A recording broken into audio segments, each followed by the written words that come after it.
Hey everyone, and welcome to the tutorial. In this video you are going to learn everything you need to know about Framer CMS. इस video में हम Framer CMS को starting से लेके and तक अच्छे से समझने वाले हैं। इस वीडियो का टारगेट है कि आपको CMS के फंडामेंटल समझाए जाएं और CMS के क्या यूज़ केस हो सकते हैं उसके बारे में बताया जाए। इस वीडियो में हम कोशिश करेंगे कि हम मिनी प्रोजेक्ट टाइप बनाएं। देखिए, प्रोजेक्ट से मेरा मतलब ये नहीं है कि मैं आपको पूरा लेआउट बनवाऊँगा देन उसको स्टाइल करेंगे, नहीं। हम बहुत ही रॉ एक एग्जांपल देखेंगे कि कहाँ पर CMS यूज़ होता है। हम 5 प्रोडक्ट ऐड करेंगे अपने CMS कलेक्शन में, तो उस दौरान हम ये सीखेंगे कि कैसे प्रोडक्ट को ऐड किया जाता है या फिर कैसे आप CMS में आइटम्स को ऐड और एडिट कर सकते हो, डिलीट कर सकते हो, लाइक पूरे क्रेड ऑपरेशंस उन पर परफॉर्म कर सकते हो। एंड देन उस CMS आइटम्स जो आपने ऐड करे हैं उनको आप कैसे यूज़ करेंगे। एंड देन जब हम यहाँ तक सीख जाएंगे उसके बाद हम ये भी सीखेंगे कि कैसे हम आइटम्स का डिटेल पेज बना सकते हैं। फॉर एग्जांपल, अगर आप व्लॉग वेबसाइट बना रहे हो और उस पर आपको अपनी व्लॉग जो आपके व्लॉग आपने लिस्ट करे हैं उसके आपको फॉर एग्जांपल डिटेल पेज भी चाहिए होगा, राइट। सो एक पेज पे आप ब्लॉग लिस्ट कर सकते हो। जब यूज़र किसी एक स्पेसिफिक व्लॉग पे क्लिक करते हैं तो वो डिटेल पेज भी उसका देख पाएंगे। हम व्लॉग जहाँ पर हमने लिस्ट कर रखे हैं उस पेज को और जहाँ पर ब्लॉग का डिटेल पेज है हम उसे फुल्ली कस्टमाइज़ कर सकते हैं in terms of styling, colours and everything which you want to customize, right. So बिना किसी टाइम वेस्ट के स्टार्ट करते हैं इस वीडियो को और सीखते हैं CMS फ्रॉम दी स्क्रैच। तो स्टार्टिंग बड़ी सिंपल है। आपको फ्रेमर वेबसाइट पे जाना है, एक प्रोजेक्ट बना लेना है सिंपल, और जो आपको बाय डिफ़ॉल्ट टेक्स्ट और ब्रेक पॉइंट मिलता है उसी पे हम पूरा काम करेंगे, उसी कैनवास पे हम काम करेंगे। क्योंकि CMS सीखना है, रिस्पॉन्सिवनेस और ये सब तो सीखना नहीं है, वो सब तो स्टाइलिंग का पार्ट है। अभी हम थोड़ा लॉजिकल पार्ट सीखना चाह रहे हैं। देखिए, इस ट्यूटोरियल में मैं आपको CMS का बेसिक्स बताऊंगा। For example what I mean to say is कि हम यहाँ पर कोई फैंसी लेआउट नहीं बनाने वाले हैं, फैंसी वेबसाइट नहीं बनाने वाले हैं। As I told you in introduction also कि हम CMS के फंडामेंटल सीखेंगे। जब हमें इसका एक प्रोजेक्ट बनाना होगा, फॉर एग्जांपल एक पूरा ई-कॉमर्स स्टोर, वो मैं आपको ज़रूर बनवाऊंगा, जिसके अंदर हम लेआउटिंग, स्टाइलिंग, फ्रेमवर्क में tips and tricks, animation, CMS सब कुछ सीखेंगे। एंड देन हम एक ब्लॉग वेबसाइट के ऊपर भी ट्यूटोरियल लेकर आएंगे कैसे आप फुल फ्लेजेड ब्लॉग बना सकते हो इन फ्रेमर, ठीक है। बट अभी हम सबसे पहले इसके फंडामेंटल सीखते हैं। सो देखिए, CMS को यूज़ करने का सबसे पहला स्टेप है कि आपको CMS में आइटम्स चाहिए। अब CMS के यूज़ केस हमें थोड़ा तो इंट्रोडक्शन में समझ में आया था कि क्या यूज़ केस होते हैं। मैं आपको थोड़ा सा और बताता हूँ। देखिए, CMS वहाँ पर ज़्यादा सही रहता है यूज़ करना, वहाँ पर ज़्यादा यूज़फुल होता है जहाँ पे आपकी वेबसाइट का कंटेंट डायनेमिक हो, विच मीन्स कि वो कुछ टाइम में चेंज होता हो, या आप लाइक एक दिन में एक बार या फिर एक मंथ में एक बार या फिर एक वीक में एक बार। और दूसरा, आपका कंटेंट में एक सिंगल पेज हो एंड देन उसमें कोई कंटेंट लिस्ट हो, जैसे कि ब्लॉग वेबसाइट है उस पर आपके ब्लॉग लिस्ट हैं, एंड देन आपको उसका डिटेल पेज बनाना हो, सिमिलर फॉर ई-कॉमर्स वेबसाइट्स। तो इस जगह पे आप यूज़ करते हो CMS। या फिर एक रेस्टोरेंट वेबसाइट है जहाँ पर कि ऑनर अगर चाहे तो अपना हेडलाइन, टैगलाइन या फिर मेन्यू को कभी भी चेंज पर कर पाए without the help of you और एनी टेक्निकल पर्सन जिसको टेक्निकल नॉलेज हो, तो आप CMS की कलेक्शन बनाते हो। वहाँ पर CMS कलेक्शन में जस्ट कंसिडर फॉर नाउ, उसको ऐसे इमेजिन कीजिए कि एक टेबल है, आप जाके उसको फील्ड्स को एडिट करते हो और जो फील्ड आप एडिट करके अगर सेव करते हो तो वो सेम आपकी वेबसाइट पर रिफ्लेक्ट होता है। तो ये तो था CMS के थोड़े से यूज़ केसेस। अब हम इसको यूज़ करना सीखते हैं। CMS को यूज़ करने से पहले सबसे पहला स्टेप है कि आपको CMS के लिए आइटम्स चाहिए। Now how to get the items, it solely depends on you. आप ई-कॉमर्स स्टोर बना रहे हो तो आपके पास एक CMS के लिए एक आइटम्स की लिस्ट हो सकती है। उसको आप या तो मैनुअली एंटर कर सकते हो या फिर आप उस फाइल को भी इंपोर्ट कर सकते हो। मैं बताता हूँ कैसे। सो पहला स्टेप आइटम्स क्रिएट करने का है। सो आपको क्या करना है, सिंपली यहाँ पर अपने टॉप बार में देख रहे हो आप CMS है, इस पर क्लिक करना है। So just click on this CMS। अब यहाँ पर दो तरीके हैं, देखो, एक तो CSV फाइल है। अगर मान लीजिए आपका कलेक्शन बहुत बड़ा है या फिर आपके पास CSV फाइल है तो आप डायरेक्टली वहाँ से फील्ड इंपोर्ट कर सकते हो। उस फाइल को इंपोर्ट करोगे, फील्ड अपने आप क्रिएट हो जाएंगे। दूसरा क्या है, ऐड ब्लॉग। तो ऐड ब्लॉग का मतलब है कि देखो, फ्रेमर ना कुछ 5 ब्लॉग लिस्ट देता है जो कि आप फ्रेमर से सेटअप यूज़ कर सकते हो। ये जब यूज़फुल है जब आपको CMS का पूरा फंडामेंटल आता हो, तो आपको ऑटोमेटिकली ये सेटअप मिल जाता है, like the home page for the CMS, मतलब ब्लॉग का होम पेज एंड देन उसका डिटेल पेज भी। एंड देन आप उसका कंटेंट चेंज करोगे तो आपको सेटअप कुछ नहीं करना पड़ेगा। बट हमें अभी CMS नहीं आता, हम सीखना चाह रहे हैं, तो हम इन दोनों चीज़ों को इग्नोर करेंगे। हम अपने खुद के फील्ड्स बनाएंगे, उनको पहले शो करेंगे, देन हम उनका डिटेल पेज बनाएंगे। यही पूरा CMS का फ्लो है। एंड देन हम फिल्टरिंग और सॉर्टिंग वगैरह तो हम साथ में सीख ही लेंगे। तो सबसे पहले हमें क्या करना है, कलेक्शंस के आपको टॉप में देखना है, कलेक्शंस के साइड में प्लस बटन दिख रहा है, इसको आपको क्लिक करना है और यहाँ पर आप इस वाली विंडो पे रीडायरेक्ट हो जाओगे। आपको अपने कलेक्शन को नाम देना है, तो मैं अभी एक ई कॉमर्स स्टोर की तरह इसको बनाना चाह रहा हूँ, जस्ट फॉर एन एग्जाम्पल। तो मैं इसको नाम दे दूंगा प्रोडक्ट। अब प्रोडक्ट्स नाम दे दिया। अब इसके अंदर अभी ये पूरी हमारी जो लिस्ट है, जो प्रोडक्ट कलेक्शन है वो खाली है। इसके अंदर हमें प्रोडक्ट ऐड करने हैं। तो प्रोडक्ट ऐड करने के लिए हम लेंगे चैट जीपीटी की हेल्प। कैसे हेल्प लेंगे? मैंने यहाँ पर सिर्फ 5 प्रोडक्ट जनरेट करवाए थे, टैग प्रोडक्ट्स, राइट।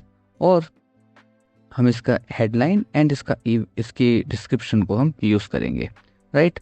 बट मैंने इससे जनरेट तो कुछ और करवाया था, बट इसने जनरेट मुझे कुछ और करके दिया है। मैं सिर्फ इसको बोलता हूँ generate 5 e commerce products with title and description, that's it. हमें सिर्फ अभी 2 फील्ड चाहिए। फील्ड आप कितने भी n number of field add कर सकते हो, वो आपके ऊपर डिपेंड करता है। हम इस वीडियो को short and straight to the point रखेंगे। सो इसने जनरेट करना शुरू कर दिया है। अब हम इन्हीं को यहाँ से कॉपी पेस्ट करेंगे और अपना फील्ड क्रिएट कर लेंगे। फील्ड क्रिएट करते कैसे हैं, देखिए। सबसे पहले आपको क्लिक करना होता है न्यू आइटम पे। इस पर आप क्लिक करेंगे तो आपके पास 3 फील्ड तो अपने आप आते हैं, title, slug and content. Title का मतलब होता है कि आपके आइटम का टाइटल क्या होगा, वेदर इट इज ब्लॉग और your products like e commerce products. दूसरा होता है स्लग। तो स्लग का मतलब होता है कि जब आप उस प्रोडक्ट पे क्लिक करोगे तो वेबसाइट कहाँ पर रीडायरेक्ट होगी। सो स्लग तो हमें नहीं लिखना होगा, वो ऑटो जनरेटेड रहता है। तीसरा होता है कंटेंट, कि जब आप उसके डिस्क्रिप्शन पे, आप उसके हेडिंग पे क्लिक करो लाइक लिंक पे, तो आपको वहाँ पे क्या क्या कंटेंट शो करना है, किस वे में शो करना है। कंटेंट में काफ़ी ऑप्शन हैं, हेडिंग 1, हेडिंग 2, हेडिंग 3, मतलब जो भी आप लिखते जा रहे हो उसको आपको कैसे शो करना है। इसके अंदर आप इमेज को भी इंटीग्रेट कर सकते हो और आप इन फील्ड्स को भी एडिट कर सकते हो। You can see this 3 dot, है ना, यहाँ पे 3 डॉट्स दिख रही हैं। इस पर अगर आप क्लिक करोगे एडिट फील्ड्स, तो आप यहाँ पर और भी फील्ड ऐड कर सकते हो। इन फील्ड्स की प्रॉपर्टीज़ को आप बेसिकली चेंज कर सकते हो, जैसे कि नेम रिक्वायर्ड है या नहीं है। हाँ जी, रिक्वायर्ड है। मैक्सिमम लेंथ क्या होगी, प्लेस होल्डर कुछ देना है या नहीं देना है। Same for slug and same for content. और आप यहाँ पर एडिट फील्ड्स पे क्लिक करके डायरेक्टली भी इसको कर सकते हो, राइट। नाउ हम एक काम करते हैं, यहाँ पर अभी के लिए फील्ड ये रखते हैं और अपना कॉपी पेस्ट का काम शुरू करते हैं। सो टाइटल लिए मैंने स्मार्ट चार्ज ले लिया और इसका डिस्क्रिप्शन हमने इस तरीके से यहाँ पर पेस्ट कर लिया। पहला आइटम आ गया हमारे पास। अब जब आपको पहला आइटम कंप्लीट हो चुका है तो देखो स्लग तो अपने आप जनरेटेड है बेस्ड ऑन टाइटल। इसको भी आप चेंज कर सकते हो। अगर आप एडिट फील्ड पे जाओगे, स्लग पे क्लिक करोगे, तो कह रहा है बेस्ड ऑन व्हाट, टाइटल, या फिर आपके पास डिस्क्रिप्शन के ऊपर तो नहीं हो सकता, इसको बहुत ही मिनिमम लेंथ चाहिए। तो अगर मान लीजिए आपके पास यहाँ पर आइटम का प्राइसिंग होती है तो शायद ये प्राइसिंग के ऊपर भी हो सकता था। आप आइटम की एक आईडी बनाना चाहते हो तो उसके बेसिस पे भी हो सकता था, बट अभी हम टाइटल पे ही ठीक है। अगर आपको नए फील्ड ऐड करने हैं तो सिंपली इस प्लस पर क्लिक करेंगे तो आपके पास काफ़ी ऑप्शन आएंगे, जैसे plain text, link, image, colour, toggle, काफ़ी सारे ऑप्शन हैं। तो आप इन सभी को एक्सप्लोर करके देख सकते हो। इसमें कुछ भी अलग नहीं है, जिस टाइप का आपको फील्ड चाहिए उस डेटा टाइप को आप यूज़ कर सकते हो। That is it. नाउ अब हम इसको सेव कैसे करेंगे? जब आपने एक बार अपना टाइटल, अपना आइटम को आपने एडिट कर दिया, उसकी हेडिंग दे दी, कंटेंट दे दिया, जो भी आपको इसमें फील्ड ऐड करने तो आपने कर लिया, उसके बाद आपको क्लिक करना है सेव पे। तो यहाँ पर आपका एक आइटम आ चुका है। अब दूसरा आइटम कैसे क्रिएट करेंगे? अगेन न्यू आइटम पर क्लिक करेंगे एंड यहाँ पर हम फिर से कॉपी पेस्ट काम शुरू करेंगे, राइट। मैं अभी के लिए सिर्फ 5 आइटम्स को लिस्ट कर रहा हूँ, आप और भी यूज़ कर सकते हो, n नंबर ऑफ आइटम्स को यूज़ कर सकते हो, कोई भी लिमिट नहीं है। सेव। अगेन हम चैट जीपीटी पे जाएंगे, मैं पूरे को एक साथ कॉपी कर देता हूँ, न्यू आइटम पे क्लिक करूँगा, यहाँ पेस्ट कर देता हूँ और उसको यहाँ से मैं टाइटल इस तरीके से दे सकता हूँ। Okay guys, now save. Again 4 items को कर लेते हैं, 5 रहने देते हैं, थोड़ा टाइम बचेगा। Ctrl+X, Ctrl+V, save. अब हमारे पास यहाँ पर अपना CMS की लिस्ट रेडी हो गई है, जो हमें कलेक्शन है वो हमारा रेडी हो गया है। 4 आइटम्स है, तो फर्स्ट स्टेप तो कंप्लीट हो गया। फर्स्ट स्टेप क्या था? Creating the CMS, adding the CMS items. Now you learn how to add CMS items. अगर आपको इसमें से कोई भी एडिट करना है, सिंपल से आइटम पर क्लिक कीजिए, डायरेक्टली आप यहाँ से फॉर्म से इसको एडिट कर सकते हो। Very simple. Now going back to the home screen, हम यहाँ पर आ चुके हैं। अब सेकंड स्टेप आता है that how to use this items. So it is very simple, और आपको इसमें फ्रेमर की नीड होगी, फ्रेमर की हेल्प लेनी होगी। क्या करना है आपको? क्लिक करना है इंसर्ट, और यहाँ पर जो आप देख रहे हो ना CMS हेडिंग, इसमें कलेक्शंस पर आप फील्ड है, आपको यहाँ प्रोडक्ट्स ऑटोमेटिकली रिकमेंड हो जाएंगे। देखिए, जिस नाम से आपने अपना CMS कलेक्शन बनाया है उस नाम से ऑटोमेटिकली आपको यहाँ पर कलेक्शंस रिकमेंड होंगे। अगर हमारे पास प्रोडक्ट्स है, अगर हमारे पास और भी CMS होता, फॉर एग्जाम्पल ब्लॉग्स या फिर कोई अदर CMS, तो आपको सभी शो होते हैं। आपको कौन सा यूज़ करना है इस स्पेसिफिक पेज पे, वो आप खुद डिसाइड कर सकते हो। तो हमने यहाँ पर प्रोडक्ट को यहाँ पर ऐसे यूज़ कर लिया। अब आप देख सकते हो 5 प्रोडक्ट अपने आप ही लिस्ट हो चुके हैं। हमने अभी तक कुछ भी नहीं करा है, खुद ही लिस्ट आ चुकी है। आप चाहो तो इसे किसी और पेज में भी यूज़ कर सकते हो, यहाँ से पेज ऐड करके, ये टोटली आप पर डिपेंड है। हम अभी होम पेज पर इसको ले रहे हैं। आप इसको कहीं भी प्लेस कर सकते हो, लेआउटिंग, स्टाइलिंग, सब कुछ आप कर सकते हो, कोई दिक्कत नहीं है। मैं सिर्फ फोकस कर रहा हूँ CMS स्पेसिफिक थिंग्स पे। अब देखिए इस CMS में आपको क्या क्या प्रॉपर्टीज़ मिलती है जो कि सिर्फ CMS स्पेसिफिक है। सो राइट पैनल पर देखो, यहाँ पर एक है CMS कंटेंट। इस CMS कंटेंट पे आपको काफ़ी सारे फीचर्स मिलते हैं, जैसे कि कलेक्शन कौन सा है। मान लीजिए प्रोडक्ट्स है भी, तो फॉर एग्जांपल आपने इसको ट्रैक कर लिया, बट आपका माइंड चेंज हुआ कि नहीं मुझे यहाँ पर ब्लॉग चाहिए, तो अगर आपके पास ब्लॉग नाम का कलेक्शन है, CMS कलेक्शन है, तो आप यहाँ से भी डायरेक्टली उसमें स्विच कर सकते हो। दूसरा, सॉर्टिंग कैसे चाहिए, डिफ़ॉल्ट। डिफ़ॉल्ट का मतलब है कि जिस वे में आपने आइटम्स ऐड करें उस वे में, या फिर रिवर्स में। अगर हम रिवर्स पे क्लिक करेंगे तो आइटम रिवर्स हो गए। फिल्टर क्या क्या लगाने हैं, फॉर एग्जाम्पल आपको कोई फ़िल्टर लगाना है, जैसे कि मैं फ़िल्टर ऐड करता हूँ, तो अगर मैं यहाँ पे क्लिक करूँगा कि भाई मुझे फ़िल्टर चाहिए, मैं फिर से करके दिखाता हूँ कि मुझे फ़िल्टर चाहिए, तो मैंने ऐड पे क्लिक करा एंड देन मैं यहाँ पे फील्ड चूज़ किया कि किसके बेसिस पे। तो मैं यहाँ पे फ़िल्टर इस तरीके से लगा सकता हूँ कि जिसके पास टाइटल है, टाइटल अगर नहीं है तो मैं वहाँ पे शो नहीं करूँगा। तो मैंने कहा condition is set, which means कि टाइटल अगर एग्जिस्ट करता है तो भी प्रोडक्ट दिखाइए, वरना प्रोडक्ट मत दिखाओ। तो यहाँ पे दो चीज़ है, फिल्ट्रेशन लगा सकते हो, और अगर आपने जैसे टाइटल हमने कहा था कि ये रिक्वायर्ड है, हाँ जी रिक्वायर्ड था, तो आपको ये फिल्टर लगाने का नीड होगा भी नहीं, बट ये डबल चेक है सिर्फ, राइट। या फिर आपको आइटम्स फिल्टर करने हैं, तो आपने यहाँ पर इस सेट किया, और यहाँ पर आप काफ़ी डिफरेंट तरीके के फिल्टर लगा सकते हो, कंडीशंस लगा सकते हो कि क्या टाइटल एग्जिस्ट करता है, नहीं करता है।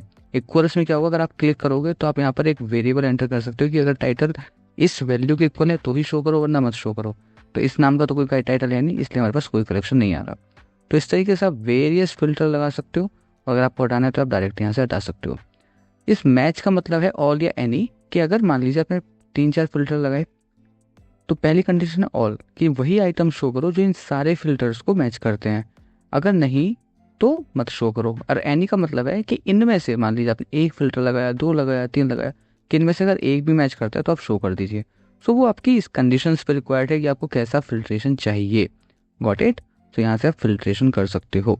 आप यहाँ पे टाइटल चूज़ कर सकते हो, स्लग चूज़ कर सकते हो, कंटेंट चूज़ कर सकते हो। कंटेंट में क्या हो सकता है कि भैया अगर तुमने प्रोडक्ट का डिस्क्रिप्शन दे रखा है, इट इज़ गुड, अगर नहीं दे रखा तो हम आपको प्रोडक्ट नहीं शो करेंगे। चलिए एक बार फिल्टर लगा के देखते हैं। मैं कहता हूँ कंटेंट, और कंटेंट इज सेट और नॉट सेट, इज सेट। अभी तो सबका कंटेंट है, बट अगर मैं लेआउट में जा करके, सॉरी CMS में जा करके एक स्मार्ट चार्जर का कंटेंट में यहाँ पे इस बैक स्पेस दबा के पूरा डिलीट कर देता हूँ, सेव कर देता हूँ, और वापस यहाँ पर आ बताता हूँ, तो आप देख सकते हो कि एक आइटम ऑटोमेटिकली जा चुका है, क्योंकि हमने स्मार्ट वॉच वाले में से उसका कंटेंट डिलीट कर दिया। बट अगर हम उसे वापस लेकर के आएंगे, यहाँ से मैं कॉपी करता हूँ उसे, वापस अगर मैं लेकर के आता हूँ और यहाँ पर मैं पेस्ट करता हूँ, तो सेव करा, और अब आप देख सकते हो कि यहाँ पर चारों आइटम्स आ चुके हैं। तो इस तरीके से आप फिल्टर यहाँ पर लगा सकते हो, और फिल्टर यहाँ पर आपको शो करेगा किस बेसिस पर है। अगर मोर देन 1 है तो वो पूरा यहाँ पर लिस्ट होकर आएगा। सेम पेजिनेशन है, मान लीजिए आपके पास 1000 आइटम है, तो आपको एक बार में कितना शो करना है, तो उसमें तो होता है लिमिट टू, कि भाई कहाँ पर लिमिट करना है। दूसरा पेजिनेशन, पेजिनेशन में 2 तरीके के आते हैं, बिल्ट इन है, बहुत ईजी है। एक है इन्फिनिट स्क्रॉल और लोड मोर। इन्फिनिट स्क्रॉल आप समझ सकते हैं, जैसे इंस्टाग्राम पे एक्सप्लोर पेज है, आप बॉटम में पहुंचते हैं, वो ऑलरेडी तुरंत आ जाता है, राइट। और लोड मोर का मतलब है कि वहाँ पर एक बटन शो होगा, जहाँ पर आप क्लिक करेंगे तभी नेक्स्ट आइटम आपको शो होंगे। बट ये चीज़ वहीं पे फॉलो होगी जहाँ पर आपके पास काफ़ी आइटम है और वो पेज के बाहर जा रहे हैं, राइट। जैसे कि पेजिनेशन होता है डिफरेंट साइट्स पे, या फिर इन्फिनिट स्क्रॉल भी होता है काफ़ी साइट्स पे, तो आप यहाँ पर बहुत ईजीली उसको सेटअप कर सकते हो। आई थिंक यहाँ तक आपको समझ में आया होगा। लिमिट टू आप चाहो तो इसको लिमिट कर सकते हो कि भाई एक स्क्रीन पर कितनी बार शो करना है, या फिर आप इसको रिमूव भी कर सकते हो कि कोई लिमिट नहीं है। Got it. नाउ पहला स्टेप था क्रिएटिंग CMS कलेक्शन, वो हमने सीख लिया। दूसरा स्टेप था हाउ टू यूज़ इट, वो हमने सीख लिया कि भाई इंसर्ट पर क्लिक करना है, एंड देन हमें यहाँ पर CMS वाला ऑप्शन मिलेगा, कलेक्शंस मिलेंगे, कलेक्शंस हमें ड्रैग कर लेने हैं क्योंकि फ्रेमर ऑटो रिकमेंड करता है। और हमने इसका सॉर्टिंग, फिल्टर्स, कलेक्शंस, और इसका हमने CMS कंटेंट की चीज़ें भी यहाँ पर देख ली हैं। आप इसको यहाँ पर लेआउट भी दे सकते हैं, इस तरीके से चेंज कर सकते हो। तो आप इसको प्रॉपर्टीज़ तो कितनी दे सकते हो। अब आता है सबसे इंपॉर्टेंट पार्ट, डेट इज़ कि जब आप इसको प्रीव्यू करोगे तो आप देखोगे कि यहाँ पर हम इनकी डिटेल्स नहीं देख पा रहे। मतलब जब हमने इसमें डिस्क्रिप्शन ऐड करा है, जो कि कंटेंट नाम का फील्ड है अभी, बट हम उसको एज अ डिस्क्रिप्शन ट्रीट कर सकते हैं, राइट। वो अभी हमें यहाँ पर शो नहीं हो रहा है। कैसे शो करेंगे, लाइक उस पर हमें क्लिक करके उसके लिए एक स्पेसिफिक पेज बनाना है, एक इंडिविजुअल पेज होना चाहिए। तो how to make that page. So guys now pay attention here. जब भी आपको किसी भी आइटम का डिटेल पेज बनाना होता है, डिटेल पेज ही हम इसको बोलते हैं, या फिर इंडिविजुअल पेज आपको बनाना है, तो आपको क्या करना पड़ेगा, पेजेस वाले लेफ्ट पैनल में आना है, प्लस पर क्लिक करना है। अब यहाँ पर 2 तरीके हैं, या तो आप न्यू पेज बनाइए, उसको नाम दीजिए / your collection name, slash your collection name, जो भी आपका कलेक्शन नेम है, या फिर आप सिंपली बोलिए न्यू CMS पेज। अब देखिए CMS पेज में वो फिर से रिकमेंड करेगा आपको कि भाई किसका CMS पेज बना रहे हो आप। तो हमने कहा प्रोडक्ट्स बना रहे हैं, कि प्रोडक्ट का इंडेक्स बना रहे हो, डिटेल पेज। इंडेक्स का मतलब है कि उसका होम पेज जहाँ पर आपके आइटम लिस्ट होंगे। तो आइटम जहाँ पर लिस्ट होंगे वो तो हम ऑलरेडी बना चुके हैं, हम उसका बना रहे हैं डिटेल पेज। तो अब जैसे हम इस पर क्लिक करेंगे आप देख सकते हो कि स्लैश प्रोडक्ट आया और ये अपने आप यहाँ पर बन के आ चुका। So now once we have the detail page for our products और for our items, let's see कि ये काम कैसे कर रहा है। तो देखिए हमने फ्रेमर के इंस्ट्रक्शन को फॉलो करा, न्यू CMS पेज बनाया, उसने पूछा इंडेक्स है डिटेल, हमने कहा डिटेल। इंडेक्स भी बनाते तो एक न्यू पेज बनता और फिर हम वहाँ से वो डिटेल बना सकते थे, राइट। बट हमने इंडेक्स अपना होम पेज को ही बना लिया था। अब देखो ये काम कैसे कर रहा है, मैं आपको दिखाता हूँ। जब आप इस पर क्लिक करोगे ना एक हेडिंग पे, तो आप यहाँ पर देख सकते हो कि जो इसका कंटेंट है वो टाइटल से आ रहा है। नाउ यू विल आस्क कि भाई क्या ये कंपोनेंट है, ये टाइटल कहाँ से आ रहा है। सो देखो ये फ्रेमर ने ऑटोमेटिकली फिगर आउट किया है कि जो टाइटल है वो हमारे CMS से ही फैच होना चाहिए। सो जैसे कंपोनेंट्स के बारे में अगर आपने पढ़ा है तो ये टाइटल इज़ वेरिएबल, बट ये कहाँ से आ रहा है, ये CMS से आ रहा है। सेम गोज फॉर कंटेंट, ये भी कहाँ से आ रहा है, कंटेंट से आ रहा है। अगर हमारे पास और भी फील्ड होते तो यहाँ पर वो ऑटोमेटिकली हमें शो होते, और उसका सोर्स क्या है वो भी हमें यहाँ पर राइट पैनल में शो होता। कंटेंट शो सोर्स है, या फिर मान लीजिए प्राइस होता तो प्राइस के लिए भी एक हमें पैराग्राफ यहाँ शो होता। अब आप इसको अपने अकॉर्डिंगली लेयर्स पे क्लिक करोगे तो सारी आपको लेयर दिख रही है, एक स्टैक है, टाइटल कंटेंट है। अब इसको आप जैसे चाहो वैसे स्टाइल कर सकते हो। वापस चलते हैं अगर होम पेज पे, तो यहाँ से हम होम पेज पे आए और हम इसको प्रीव्यू करके देखते हैं और आपको मैं दिखाता हूँ क्या मैजिक होगा। जैसे हम किसी भी आइटम पे क्लिक करेंगे, अभी काम नहीं करेगा, हमें क्या करना पड़ेगा इसके लिए कि हमें इसको लिंक करना पड़ेगा। Now how to link it, it is very simple. Are we on the home page? Yes, we are on the home page. Now go to product item like this, product item, click on the link and see यहाँ पर हमें already recommend हो रहा है। क्या recommend हो रहा है? Slash product slash slug. तो इसका क्या है कि slash collection name slash slug, और स्लग हमारा टाइटल बेस्ड जनरेट हो रहा है। सो इस तरीके से हम राउटिंग करते हैं। हम इसको सिलेक्ट कर लेंगे, यहाँ पर सब कुछ हमें फ्रेमर ही खुद रिकमेंड कर रहा है। हमने क्लिक कर लिया, क्या हमें न्यू टैब में खुल रहा है? हाँ, यस कर देते हैं कि हाँ न्यू टैब में ओपन करेंगे। अब हम इसको प्रीव्यू करते हैं। तो सबसे पहला चेंज तो आप माउस में देख सकते हो, जैसे हम होवर कर रहे हैं हमारा वेब कर्सर हो जा रहा है, और जैसे ही मैं इसको क्लिक करूँगा ये इसी के स्पेसिफिक पेज पर लेकर के आएगा। अगेन मैं बैक जाऊँगा, मैं फिर से इसको प्रीव्यू करता हूँ। मैं इसको अगर सेकेंड आइटम पर क्लिक करूँगा तो ये अपने ही पेज पर लेकर के आएगा। So this is how you can use CMS। आप CMS फील्ड्स को ऐड कर सकते हो, CMS कलेक्शन बना सकते हो, देन उसको शो कर सकते हो, एंड उसके डिटेल पेज में आप इस तरीके से फिगर आउट कर सकते हो। इसमें जो भी आप कस्टमाइजेशन करना चाहो, स्टाइलिंग करना चाहो, वो सब आपको खुद करना है, खुद कर सकते हो। मैं आपको इसकी स्टाइलिंग या फिर लाइक CSS पार्ट जो है उसको हम किसी प्रोजेक्ट में करेंगे, जो हम बड़ा प्रोजेक्ट बनाएंगे। अगर मैं भी स्टाइलिंग इसमें इंक्लूड करता तो ट्यूटोरियल फालतू में बड़ा होता। जिन लोगों को सिर्फ CMS के फंडामेंटल सीखने हैं उनके लिए ट्यूटोरियल थोड़ा बड़ा हो जाता है, और मेरे को टाइम वेस्ट करना ज़्यादा पसंद है नहीं। So this is how you can use CMS। It was pretty easy. ये एक स्टैंडर्ड स्टेप है जो आप यूज़ कर सकते हो, फॉलो कर सकते हो, और आई थिंक आपको समझ में आया होगा। इस वीडियो के बाद मुझे नहीं लगता कि आपको किसी और CMS वीडियो देखने की ज़रूरत है। जितना प्रैक्टिस करोगे उतना फेमिलियर हो जाओगे और उतनी इजीली आप CMS को यूज़ कर पाओगे। ज़्यादा रॉकेट साइंस है नहीं। आई होप आपको समझ आए। If you have any doubt guys, please ask in the comments. I will definitely reply to your comments. Thank you for watching.